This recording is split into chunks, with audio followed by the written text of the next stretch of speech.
أعوذ بالله السميع العليم من الشيطان الرجيم. بسم الله الأزلي الرحمن الرحيم.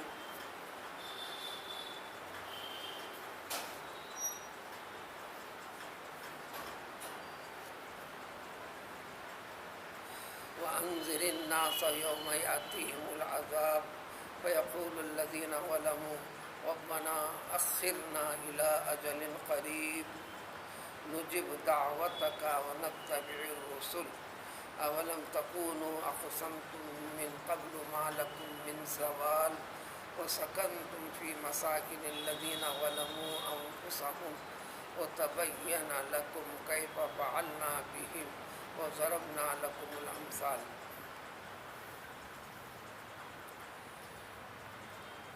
آج کی ان آیتوں سے جڑی ہوئی متصل گزری ہوئی آیتیں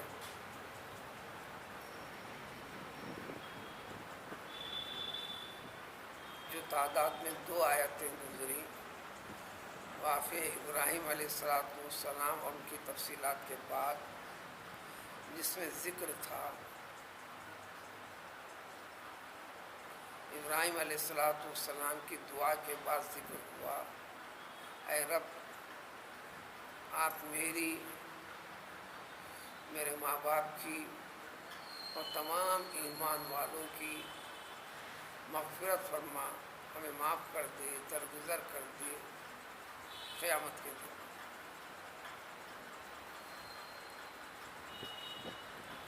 یوم یقوم الحساب، جب تم تمام بندوں کا تو حساب و کتاب لے گا، جزا سزا دے گا. اس دن کا خوف انبیاء کرام علیہ السلام جبکہ وہ معصوم، ہر گناہ سے محفوظ رہتے ہیں، ہوا کرتے ہیں، ہوتے ہیں. عقیدہ یہی ہے کہ ہر نبی معصوم ہے. نبیوں کی نبوت کی تصدیق کے لیے نبیوں کا محفوظ رہنا ہر گناہ سے، جس کو عصمت کہتے ہیں، یہ شرط ہے. اس کے بعد ان آیتوں میں ذکر تھا روز حشر کی کسی قدر تفصیل، قیامت کا دن ہے کیا، کیسے، کس طریقے سے. اس کی تفصیل کے بعد اسی مضمون کو آگے بڑھاتے ہوئے اس دنیا میں انسان کی اصلاح کے لیے والبعث بعد الموت والے مرحلے کو قرآن سب سے زیادہ ذکر کرتا ہے. یہ یقین رکھ کر انسان زندگی گزارے جس کو اللہ تعالیٰ نے زندگی عطا فرمائی ہے، کہ یہ زندگی یوں ہی نہیں ہے.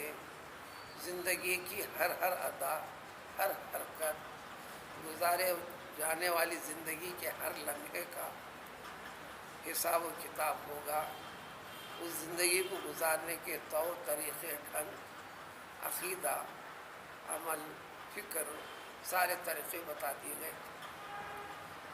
تو لہٰذا دین اسلام جس چیز کا نام ہے، اس صحیح اصلاح عقیدے کے ساتھ صحیح طرز زندگی اپنانے کا نام ہے. تو آج کی اس آیت میں ذکر ہے، تو لہٰذا پیغمبر محمد صلی اللہ علیہ وآلہ وسلم اس وقت قرآن کا نزول ہو رہا تھا، مخاطب تھے وہ قوم جس قوم میں پیغمبر صلی اللہ علیہ وسلم موجود تھے، جو سب کے سب بت پرست تھے، مشرک تھے، کافر تھے، فاسق تھے، فاجر تھے.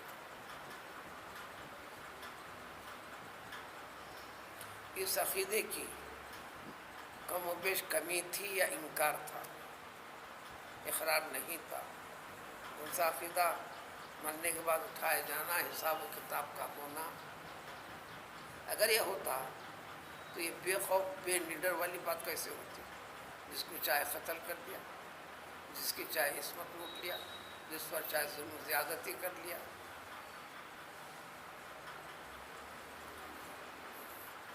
کسب گزاری جانے والی زندگی میں کسی بھی عمل میں انسانیت نہیں، اخلاق و آداب کا دور دراز تک، عطا پتہ تک نہیں. ایسا تھا. جب اللہ تعالیٰ نے اصلاح کے لیے نبی کریم صلی اللہ علیہ وسلم کو بھیجا، اسی طریقے کے ذریعے سے ان کی اصلاح فرمائی. پھر آج اتنی بڑی کثرت ہونے کے باوجود کیا یہ اصلاح ہے؟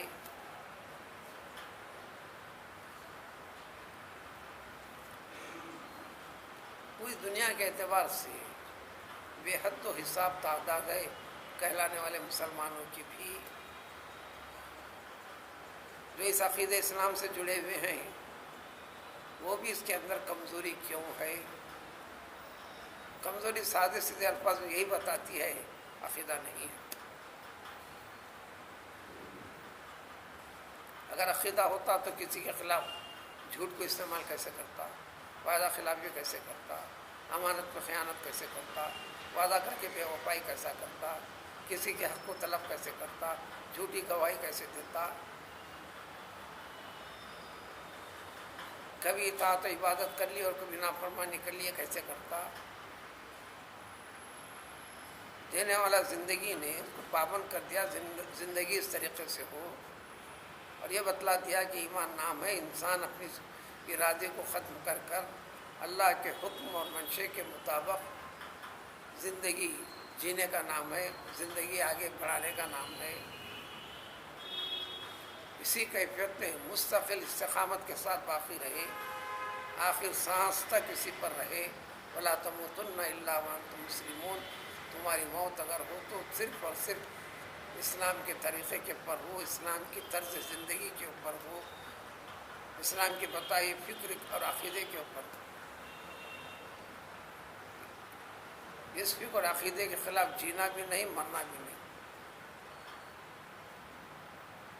جب جینا ہے تو اس عقیدے کے اوپر، مرنا ہے تو اس عقیدے کے اوپر، اس طرز زندگی کے اوپر. اور دوسرے جو نہیں ہیں ان کو تو راز خطاب ہے، اس لیے کہ قرآن اللہ کا کلام، اللہ کے ہر بندے کے نام. تو لہٰذا دین اسلام میں جو جھول پیدا کر لیے ان کے لیے بھی خطاب، اور خاص طور پر دین اسلام کو ختم کرنے کی، دین اسلام سے جڑے ہوئے افراد کی مخالفت کرنے والوں کی، ان پر ظلم و زیادتی کرنے والوں کی، ان سے خاص طور پر خطاب کہ اللہ تعالیٰ تم نے سب کچھ کیا کر رہے ہو، بات سمجھو. آج بھی تم توبہ کرو، تمہارا رب تمہارے پورے کے پورے گناہ کو، بھلے تمہاری زندگی میں قتل و غارت گری ہوئی کیوں نہ ہو، معاف کر دیں گے. نہ صرف معاف کریں گے، جنت کے حقدار کر دیں گے، اپنے غفاریت ظاہر کریں گے. توابیت، توبہ قبول کرنا جب سمجھ میں آ جائے گا. تب تک بات ہوئی کہ حضور صلی اللہ علیہ وسلم کے زمانے کی، قرآن قیامت تک کے لیے راسخ العقیدہ، پختہ مضبوط مسلمان، صرف قول نہیں ہونا، چاہے وہ قول تقریر کے انداز میں ہو، واضح و بیان کے انداز میں، عملی اعتبار سے جو کہتے ہیں وہ زندگی کا نمونہ بھی ہونا. ان کو بھی یہی تاکید اور تعلیم ہے. ہر دور کے ایسے پختہ سچے اور اچھے مسلمان سے خطاب ہے. یہی عقیدہ، یہی اسلامی رنگ تو ظاہر کرے گا اور اسی کو پھیلائے گا اور عام کرے گا. جہاں جس طریقے سے اس کی تعلیم و تربیت کرے گا، چاہے وہ طریقہ خط و کتابت سے ہو، پڑھانے سے ہو، واعظ کے ذریعے ہو، تقریر کے ذریعے سے ہو، بیان کے ذریعے سے ہو، تحریر کے ذریعے سے ہو، کتاب کے ذریعے سے ہو، مجلے کے ذریعے سے ہو، یا نشر و اشاعت کے ذریعے سے ہو، سب کچھ آ جائے گا اس میں. تب آیتوں کا ترجمہ. لہٰذا آپ جس وقت قرآن نازل ہوا تھا، اے محمد صلی اللہ علیہ وسلم، پھر یہ تخاطب قیامت تک، اے ایسے سچے اچھے مسلمان، تمام انسانوں کو، مسلمان کو اسلامیت کی ذمہ داری کیا ہے، اسلامیت اصل کیا ہے، اس اعتبار سے ہر مسلمان کو بھی، اور جو مسلمان نہیں ہیں، جو مسلمان کے پیچھے لگے ہوئے ہیں، آج تو ساری دنیا لگی ہوئی پڑی ہوئی ہر فیلڈ میں، ہر شعبے میں، ان تمام کے تمام انسانوں کو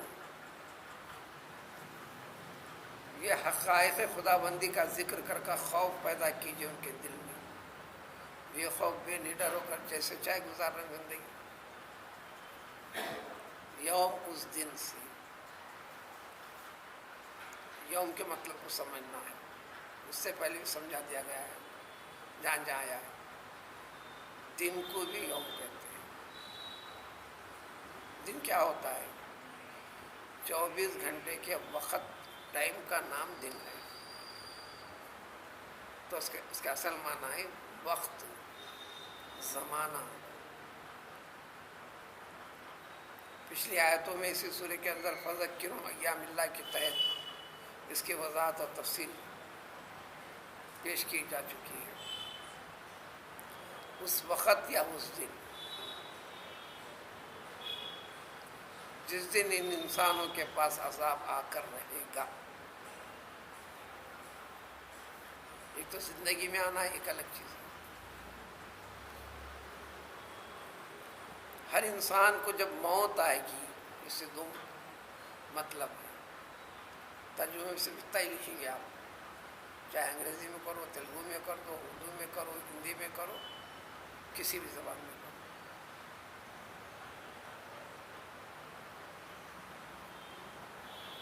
عذاب والے دن کا خوف ان کے دلوں میں پیدا کیجیے۔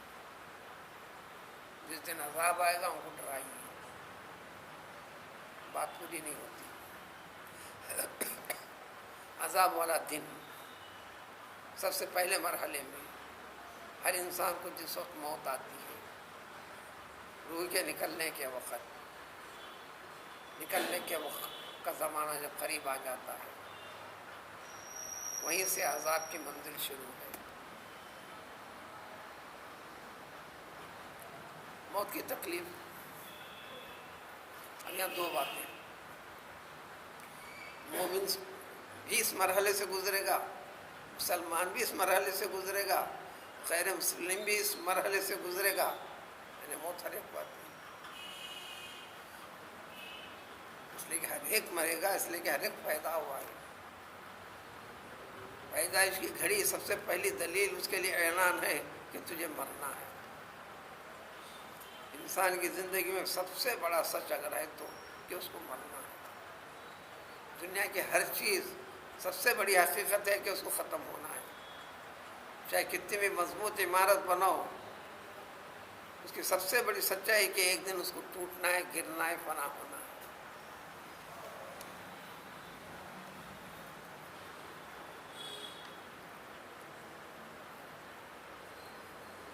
سب سے پہلی چیز، مر تو رہے ہو نا، مومن کے لیے یہ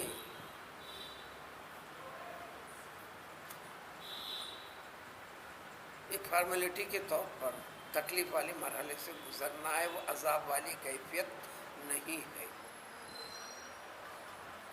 غیر مومن کے لیے یہ عذاب والی کیفیت ہے۔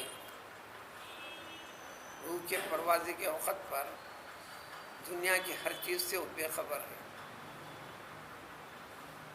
دوسرا عالم جس کو ملنے والا ہے ہمیشہ والا، اس عالم کا مشاہدہ اس کے سامنے ہے۔ مرنے والے کے روبرو رہنے والے بھی، ان سے بھی مرنے والا مخاطب ہوتا نہیں، اس کا تخاطب وہ دوسرے عالم سے، عالم والوں سے ہو جاتا ہے۔ تو غیر مومن کے لیے عذاب کا پہلا دن، پہلی منزل ہے موت کے بعد، اس میں تو سب آنا ہے۔ خیر اس کے بعد پھر آخرت کا دن ہے، یوم الحساب ہے، اس دن اٹھایا جائے گا۔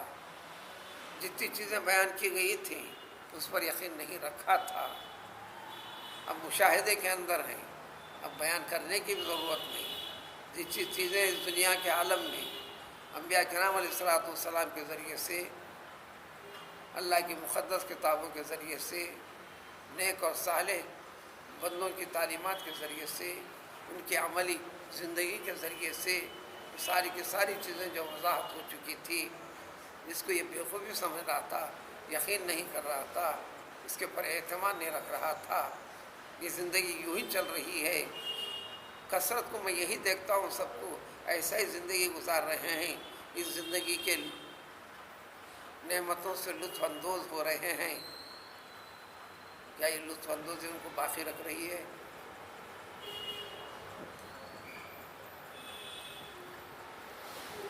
اس وقت کیا کہیں گے یہ سارے کے سارے نافرمان، فاسق، فاجر، کافر، مشرک، یعنی اسلام سے ہٹاؤ، اسلامی عقیدے کے اوپر نہ رہنے والا ہر انسان۔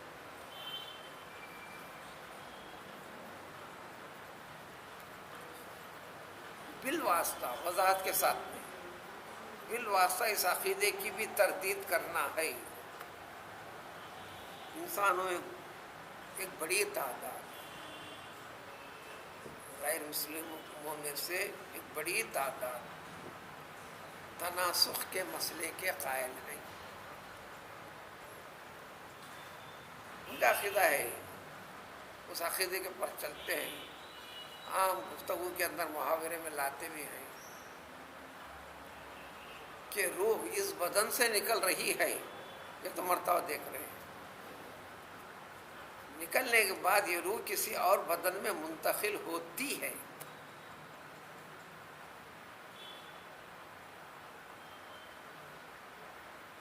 اس لیے وہ کہتے ہیں، ان کا عقیدہ ہے کہ 7 پیڑھیوں تک چلتی ہے، ایک بار مرتا ہے پھر روح کسی اور بدن کا رخ اختیار کرتی ہے، پھر دوسرے بار کرتا ہے، پھر تیسرے بار، چوتھی بار، 5ویں، 6ٹھی، 7ویں مرتبہ۔ بات تو ہے کہ ایسا یہ سلسلہ چلتا ہے۔ سادے سیدھے الفاظ میں یہ مطلب ہوا ان کا، یہ روح جب آگے تو ہمیشہ ہے اب آج اس انسان کی شکل میں ہے تو کل کسی عورت کی شکل میں، کبھی کسی جانور کی شکل میں، کبھی کتے کی شکل میں، کبھی بلی کی شکل میں، کبھی شیر کی شکل میں، کبھی فلاں کی شکل میں ہے، یہاں تک کہتے ہیں اچھے عمل کرو دو تو کسی اچھی شکل والے انسان کی شکل میں آئے گا، برے عمل کرنے والا برے انسان کی شکل میں، برے جانور کی شکل میں آئے گا، یعنی اس کے بدن میں روح جائے گی، یعنی جو دوسرے پیدا ہوتے رہتے ہیں پھر یہ روح اس کے اندر منتقل ہوتے رہتی ہے، وغیرہ وغیرہ۔ اس کی بھی تردید کرنا یہ خیال غلط ہے۔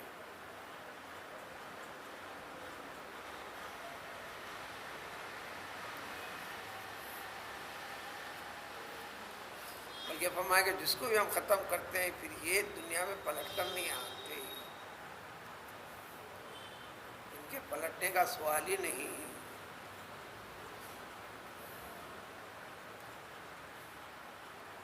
قرآن میں دوسری جگہ اس کی وضاحت تفصیل آئے گی، تو اس وقت سب کے سب کہیں گے، اس لیے کہ سب مشاہدے میں اب تک سنتے تھے، زور دے کر سنایا جاتا تھا، مثالیں دے کر بتائے جاتے تھے، ہلاک و برباد ہونے والوں کے نمونے پیش کر کے بتایا جاتا تھا، پھر بھی ہاں اور نہ میں، اقرار اور انکار میں چلتے تھے۔ اس وقت انسان کہے گا ربنا اخرنا، اے رب یہ ہماری جو موت، ہماری روح ختم کر رہے ہیں، اب مشاہدے میں آ گیا، یا قیامت کے دنوں مشاہدے کے بعد ہماری ابھی جان نہ لیجیے، ہمیں اب تھوڑی مہلت دیجیے، اب یقین آ گیا، یا قیامت کے دن اب ہمیں دنیا میں لوٹا دیجیے، زیادہ زندگی نہیں، تھوڑی مدت کا تعین نہیں کیا گیا، بھلے ایک دن کی ہوتی کیوں نہیں، بھلے چند گھنٹوں کی ہوتی کیوں نہیں، تو نجب دعوت کا، آپ کے پیام کو، آپ نے جو فرمایا ہے، آپ کے فرمان کو جو سناتے رہے آپ کے بندوں نے، آپ کے رسولوں نے، ان ساری کی ساری چیزوں کو اب ہم دل سے قبول کرتے ہیں، سادے سیدھے الفاظ میں یہاں پر یہی کہ ہم اس کو قبول کرتے ہیں، اب انکار نہیں،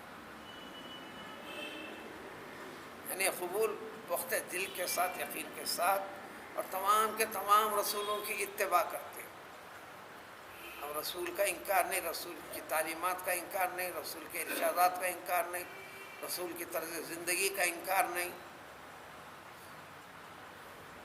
ہر چیز کے اوپر ہم یقین رکھتے ہیں۔ یہ مطالبہ دور نہیں ہوگا، مکمل نہیں ہوگا۔ تو لہٰذا جو کچھ زندگی ہے اسی کو غنیمت سمجھو، ابھی موت نہیں آئی ہے، توبہ کا دروازہ کھلا ہوا ہے، اس کو یقین رکھو۔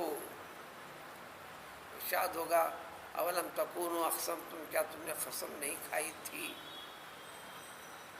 کیا ہمیں مرنا نہیں ہے؟ مرے بھی تو دوسری اس میں آئے گا، دوسرا جنم لے گا، تیسرا جنم لے گا، چوتھا جنم لے گا، اس کی تو تردید کہ یوں ہی چلتے رہتا، ہو گیا ہے پھر ختم ہو جائے گا۔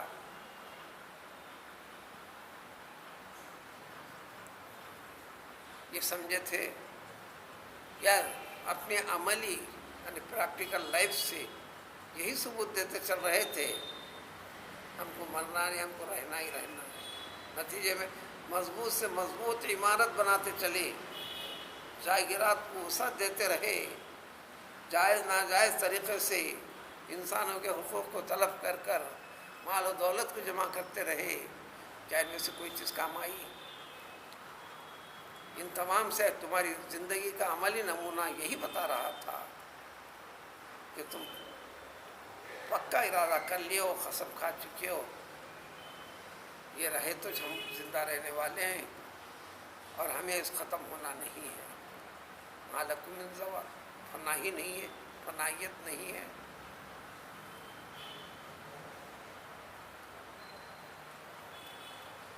اللہ کا ارشاد ہوگا پھر تم ایسے رہائش گاہوں میں رہے ہو، جہاں بھی رہے ہو دنیا کے جس حصے میں بھی، آج جہاں پر ہو آج تم ہو، پہلے تم نہیں تھے، بولے کوئی اور تھا، کہاں گیا ہو؟ کیوں نہیں ہے؟ بھلے جہاں رہے ہو وہ شکل تم کو جاگیر میں ملی ہوں گی، جائیداد میں ملی ہوں گی، وراثت میں ملی ہوں گی، پیسہ دے کر خرید کر لیے ہوں گے، یا ناجائز طریقے سے قبضہ کر لیے ہوں گے، یا کسی کا حق طلب کر کے لیے ہوں گے، کوئی بھی شکل ہوں گی، جائز شکل ہوں گی، ناجائز شکل ہوں گی۔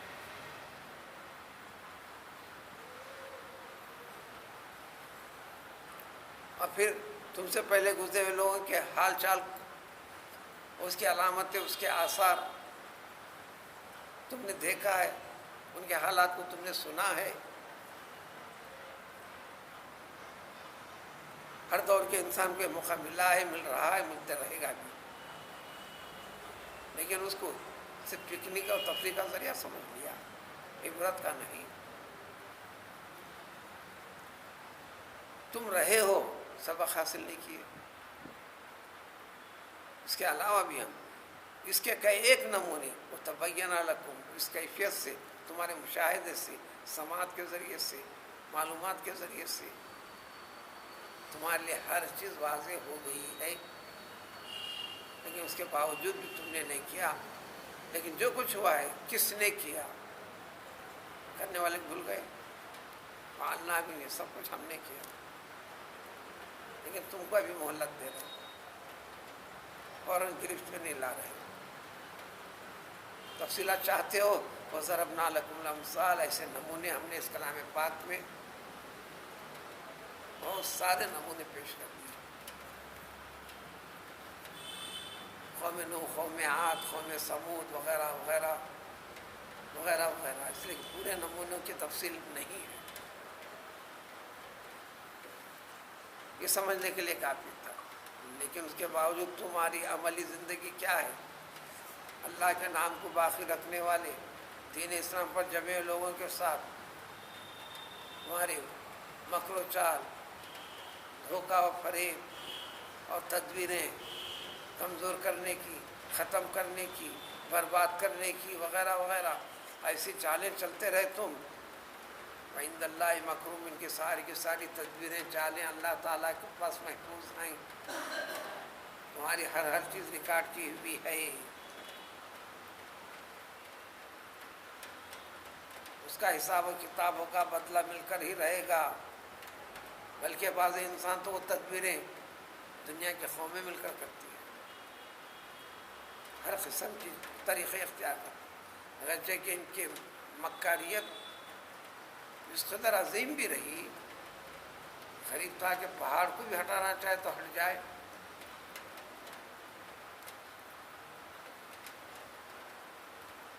اللہ کے اس حق والے پیغام کو پہنچانے کے لیے رسول اکرم صلی اللہ علیہ وسلم کو سب سے پہلے آپ کو ختم کرنے کی ہر چال اختیار کر دی گئی، آپ کے ماننے والوں کو ہر چال ختم کرنے کی ہر تدبیر کی گئی، ختم کرتے بھی رہے، لیکن چونکہ حق کی جڑیں اور مضبوطی کے ساتھ پھیلتی گئیں، جمتی گئیں، نتیجے میں آج دنیا کے طول و عرض میں اس کے نمونے موجود ہیں، بشکل مسلمان امت مسلمہ موجود ہے۔ موجودہ امت مسلمہ کے اوپر بڑی ذمہ داری ہے کہ استقامت کو باقی رکھتے ہوئے ساری دنیا کی مشقتوں کو، ایک زندگی کا ایک واقعہ ہے، اللہ تعالیٰ کی طرف سے آزمائش ہے، ثابت قدمی کی فکر لیتے ہوئے اللہ کے وعدے پر یقین رکھتے ہوئے چلنا ہے اور دوسروں کو بتانا ہے۔ ہر دور میں چلتا رہے گا، کبھی کم کبھی زیادہ، کبھی شکلیں بدل کر، لیکن اللہ تعالیٰ کا وعدہ سچا اور پکا ہے، اس کے پر قائم باقی رہو۔ لہذا ثابت رہنے والوں سمجھ لو، وَلَا تَحْسَبَنَّ اللَّهَ مُخْلِفَ وَعْدِهِ، اللہ تعالیٰ نے وعدہ فرمائے ہیں خلاف نہیں کرتے، نافرمان کو ایسا کرنے کا، فرمانبردار کو ایسا کرنے کا، یہ اللہ کا وعدہ ہے، کبھی خلاف نہیں ہوگا، خاص طور رسولوں کے لیے جبکہ یہ تو پورا کریں گے، رسولوں کی اتباع فرمانبرداری کرنے والوں کے لیے ان کے ساتھ بھی برابر پورا کرتے رہیں گے۔ جب پورا کریں گے تو اللہ تبارک تعالیٰ زبردست طاقت قوت والے ہیں، یہ مہلت کو غلط نہ سمجھیں، ڈھیل دیے جانے کو غلط نہ سمجھیں، جب اللہ تعالیٰ اس پہ آتے ہیں تو اللہ تعالیٰ بدلہ لینے والی زبردست طاقت قوت ہے، اس سے کوئی بچ نہیں پائے گا۔ اس کے بعد والی آیت میں سورہ کا اختتام ہے، قیامت والا منظر تھوڑی وضاحت اور بیان کی جائے۔